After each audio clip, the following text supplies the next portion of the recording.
È mancato poco al Panvit per portare a San Giorgio la prima vittoria. La squadra di coach Nives Regattieri, ospite del Garbagnate, si è presentata alla sfida in trasferta con la rientrante Anna Bonomi, pivot con diverse esperienze in Serie C alle spalle.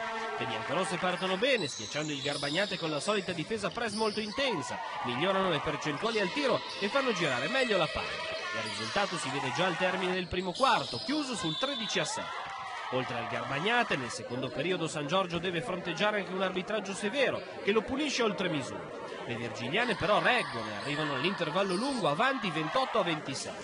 Nella ripresa il Panvit accusa un po' di stanchezza ed inizia a faticare nel contenere il duo De Teffè a Ramiro, autrici di 26 punti in due.